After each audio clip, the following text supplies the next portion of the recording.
Okay, Brian, so my first question is, you have predicted that in 2011 there would be an explosion of content curation and of various tools about it. So what do you think? What did you notice? What impressed you about these tools and the figure of the content curator? And did you see further developments for content curation? Content curation has experienced tremendous adoption this year, and will continue to do so in 2011 as the tools become easier and also, what's the right word, more glamorous to use, where they actually present data in a very readable format for the people who are following those people who are curating.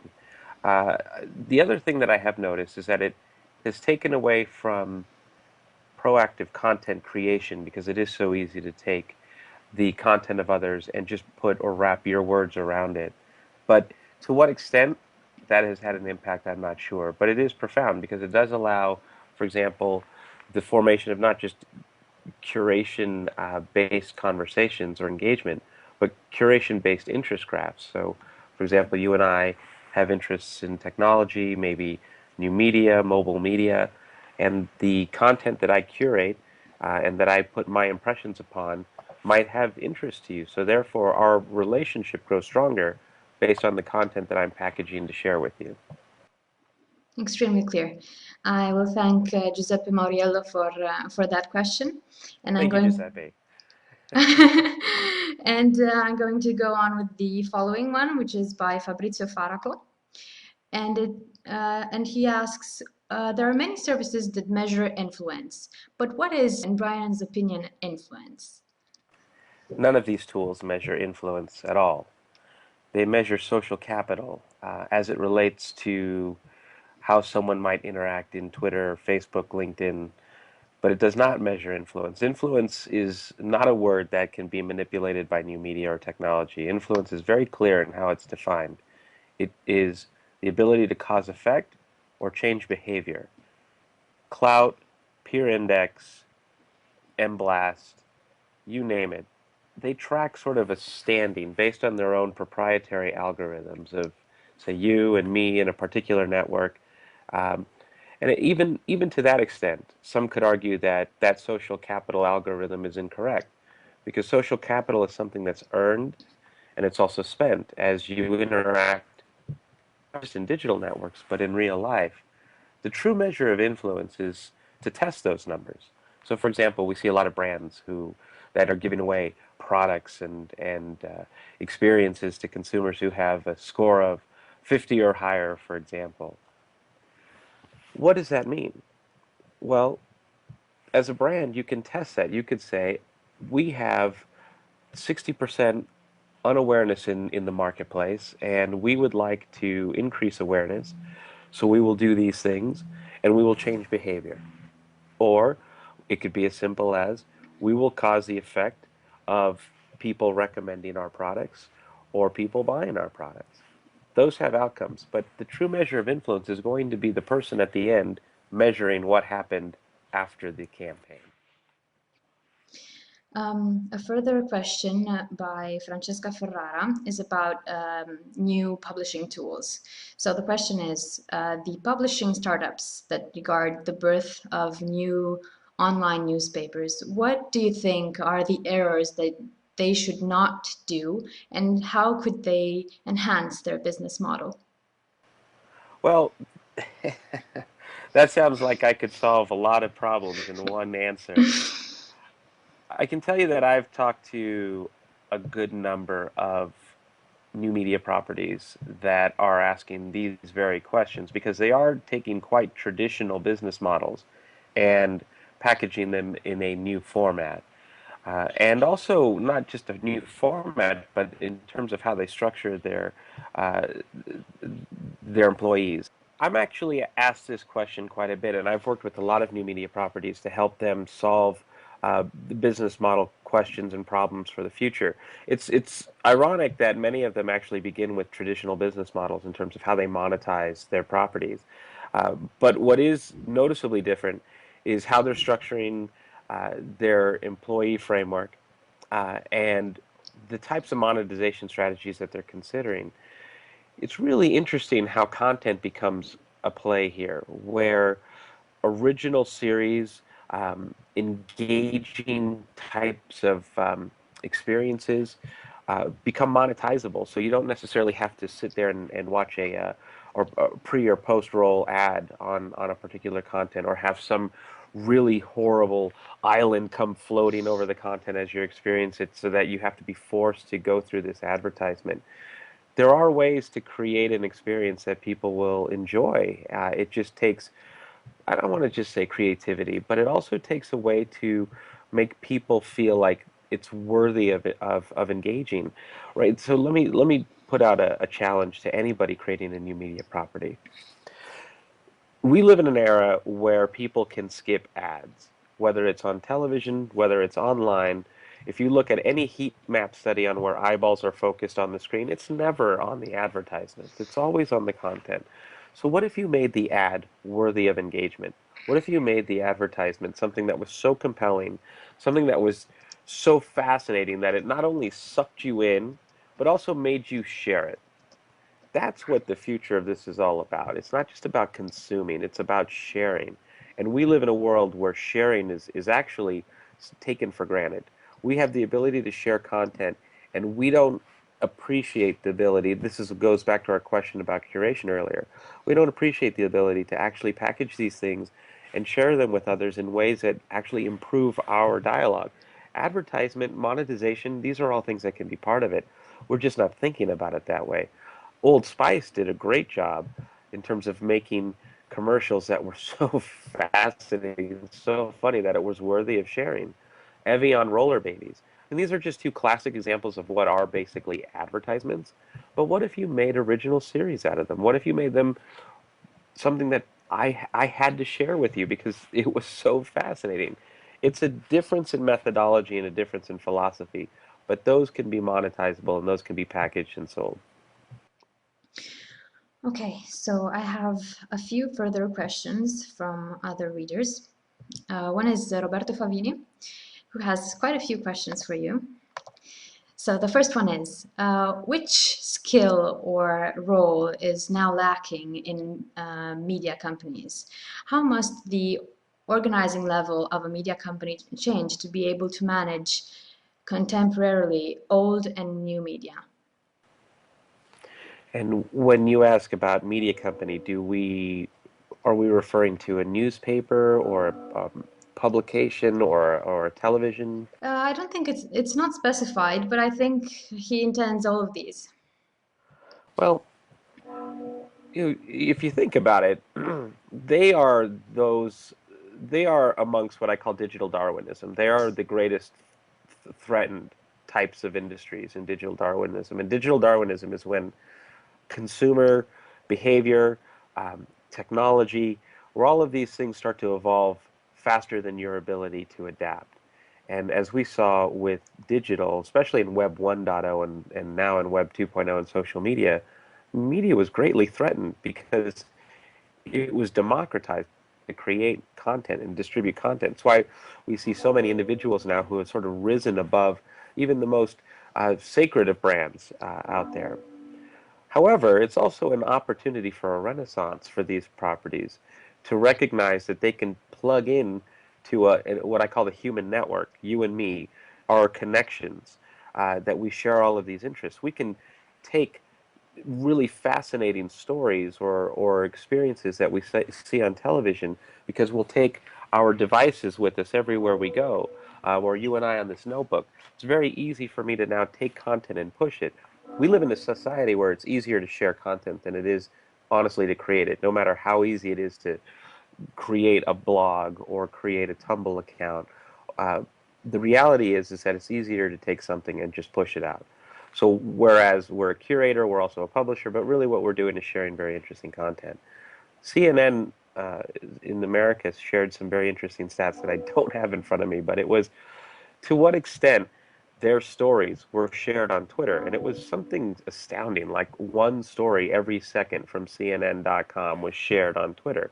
And if you think about the social effect of that, it now has the ability to bring people that they couldn't reach anymore, or that they couldn't reach in general, because they're now relying on people to bring their social graphs in to things that are related to them. Now, I want to also introduce you to a different concept, and that is the concept of the end of the destination web. You and I probably don't spend as much time going to www.site.com. We probably land on it because we saw it in our Twitter stream, on Facebook status, somebody emailed it to us. So our attention is now focusing on these streams. Any media company can realize that that's a tremendous opportunity. How do you get people to share something? Well, first you have to make it incredibly easy. How hard is it for you to comment on a traditional media site today? It's ridiculously impossible. Proprietary networks, register your name. I have 65 accounts on 65 different media companies when I could just click Facebook or Twitter or something that I use today to make it a lot easier.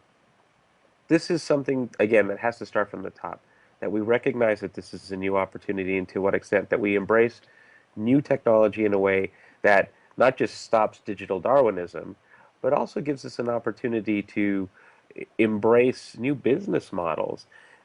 This has everything to do with the people running these companies not actually using any of these new technologies themselves. I believe leadership is something that has to be earned, and we will not, I hope that we'll see a great revolution in leadership before we'll see the demise of some of these great media companies. One further question is the following. In 2012, will we see co-creation as the evolution of social CRM? That's a very interesting way to phrase that question. No. Social CRM is a series of processes, technologies, and methodologies for managing customer relationships. In fact, if we had to dissect that, more companies will place emphasis on the M for management than they will on the R for relationship.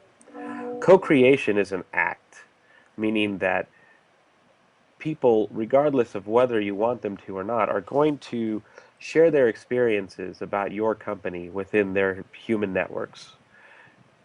You have an ability to shape and steer those experiences, but many companies don't necessarily realize that they have that opportunity before them. So, for example, I've done these studies with airlines, for example, where you could see if I call them connected customers, people who are connected to one another through mobile devices, social networks, that will not go to Google to make a decision. They'll go to their social network before they make a decision. And they will ask, what should I fly? Which airline do you love? And the answers that come back say everything. And I take those answers and I create a word cloud to show what happens if I say, this particular airline, what are people saying about it right now? And it's astounding of what you will find. And those businesses don't even recognize that that is their brand in the connected consumerism world or the connected consumer world. So I take the website of that airline and I compare it to the word cloud of what people are saying about the airline, and they're vastly different, right? On one side, you might have horrible experiences. On this side, it's great, wonderful, innovative, leading, friendly. That's not co-creation. Co-creation first starts with the recognition of this world and trying to dissect or understand what is causing these experiences, and then starting to do something that fixes those experiences. That's co-creation. CRM one day might recognize that this is something for not just understanding but collaboration. But right now, it's about a process. You have a problem. We're trying to sell to you. These are the things that we know you've liked or that you have purchased before. They are not right now on a path for collision. Right now, they are on separate paths, and it's the work of people like me and others who are really trying to educate decision makers that this is a new world of which we're trying to compete, and it actually takes a whole new approach. What are the most common mistakes in doing social media monitoring? Wow, I could spend hours with you, couldn't I? You have great questions. The biggest mistake in social media monitoring is that we just monitor our brand mentions and the sentiment. and that we maybe even compare them to competitive mentions and competitive sentiment. And then we take these reports and we say, here's how many times we were mentioned versus our competitors in the positive sentiment versus negative sentiment. Look how wonderful we're doing. Look at how this has progressed day over day. We get into this report cycle. We give it to management. Management says, this is wonderful. This is exactly why we're getting into social media. What can we do to increase those mentions? And then we get caught up on a treadmill or a wheel of meaningless data.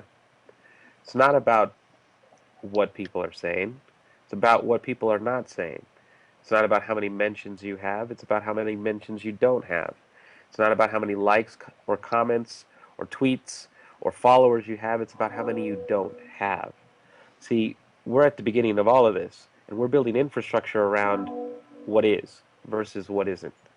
And what isn't is the bigger opportunity. That's where the future of business lies.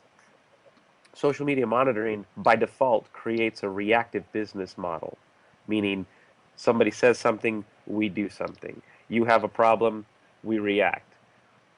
Co-creation is about being proactive, meaning we don't have enough conversations about positive experiences. We don't have enough people saying how much they love us. We don't have a high enough net promoter score. So what are we going to do to drive increases in volumes and amplification around that? That's what this is about. Social media monitoring is a reactive, maybe even administrative level process when we need to actually be a lot more strategic in causing the things that we want to measure so that our administrators, social media monitoring side, will have some to process and report. By the way, there's a difference also between social media monitoring and intelligence. And it is intelligence where I believe the future of business lies. For example, I could tell you that, and you could look at two reports I wrote. One is the Starbucks and the interest graph report, which you could Google, to say it's not how many people follow Starbucks. It's about what is important to the people who follow Starbucks and how you can glean intelligence from what people are saying, what people are doing, even outside of the mentions of the product name. What's important to them? What do they love? What are they sharing? All of that data is there, and those insights should inform greater strategies that, by the way, will be met with resounding applause because you took the time to figure out what mattered to people. Okay, so one last question by Stefano Mizzella is, what are, in your opinion, the ingredients, the fundamental ingredients to go from a social media strategy to a social business strategy? And what are the obstacles that, based on your experience, block many companies along this way? That is a great question. That's a great question because it demonstrates that we're thinking in the right way. Right now, most businesses who are using social media are actually social brands. Um, One stat to share with you is that social media is actually already in a silo in most organizations. By that I mean marketing communications, and public relations are the top one, two, and three divisions that actually own it. Customer service, sales, HR, finance, they're at the bottom, if at all, on the list. That already says that we are not on a path for social business because it's already in one division. It's locked in one division, which means all you're going to see on Facebook and Twitter are contests, promotions, links. The social business assumes that, number one, the departments are talking to each other. I have an article coming out in a little bit that talks about what I call the horseshoe of customer experiences, where if you have a problem with customer service, you look at social media today. On one end is customer service traditional, and on the other end is social media. And sometimes, if you have a problem, the company will say, oh, we see your problem. If you tweeted it on Twitter, for example, we see your problem, but we're owned in marketing. We don't necessarily know how to fix that problem. So you our phone number, or here's our email address, or here's our website to report your problem. Try to, get you out of the picture. Or they'll ignore it because they're just not qualified to respond to it. And that creates a big gap between here and here, demonstrating the lack of social business infrastructure.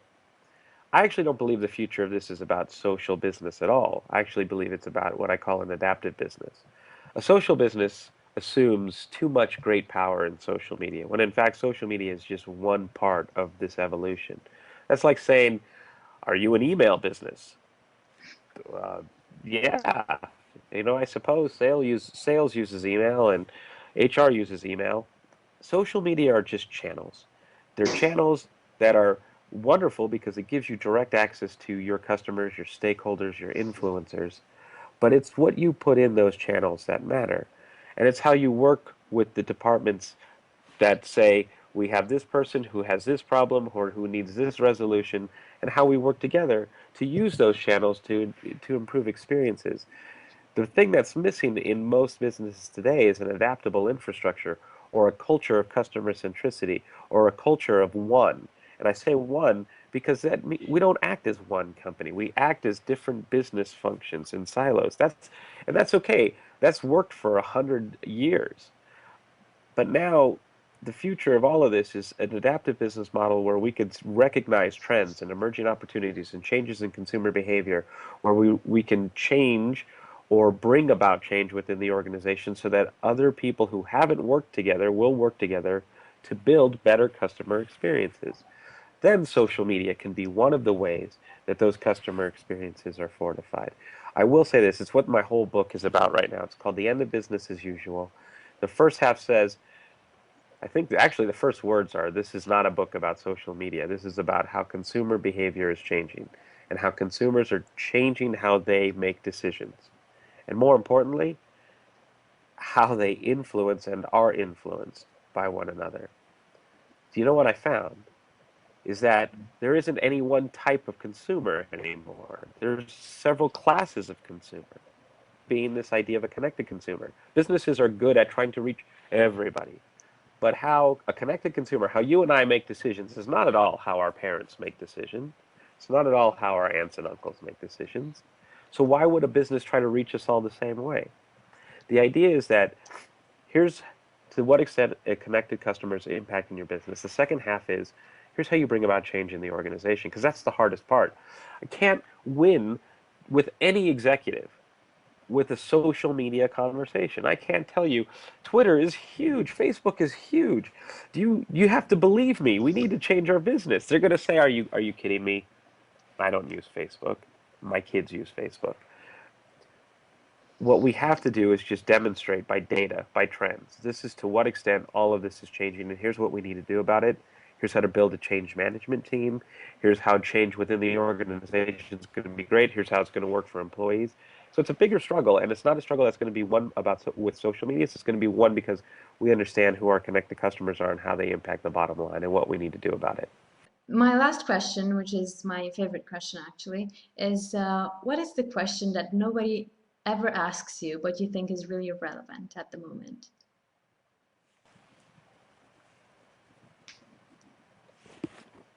That I don't even know how to answer that question. That might be the question that nobody ever asks me. I will say this though. I am asked all the time about social media. I really believe that if you care about the future of business or customer relationships or just connectivity and relationships in general, we have to look beyond social media.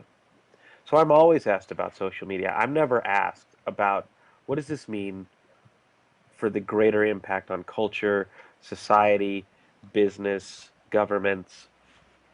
Those are the conversations that I have. That's what inspires all of my writing, by the way. It's this bigger impact, not right here in social media. I often tell people who are very passionate about social media, I don't want them to not be passionate. It's passion that is actually driving innovation and transformation right now. What I would love to talk to people about is to look at life right now as this. We're at a crossroads. And on one path, you can continue to be a social media champion. You can look at the impact of Facebook and Twitter and emerging networks on your business and how to improve relationships with your customers, stakeholders, employees. using social networks. Somebody has to lead that charge. But it is going to be just one of the channels that a business is going to use. On the other path, that's the change agent. That's somebody who recognizes that all of this stuff, all of the lessons that we're getting from this side, is so important, so profound, that it's going to bring about greater change within the organization, but we're not ready for it. That change agent has to go and work with executives, has to work with stakeholders, and has to do all of the things that brings about change. It's a distinct path unto itself. Both are important. Which path are you on? I started on social media path. I have moved over to the change agent path because that to me is where we are really going to have an impact on how businesses view customers, how governments view constituents or voters. It's how we just build better relationships that improve the experiences for everybody. Brian, I thank you very much for being with us today.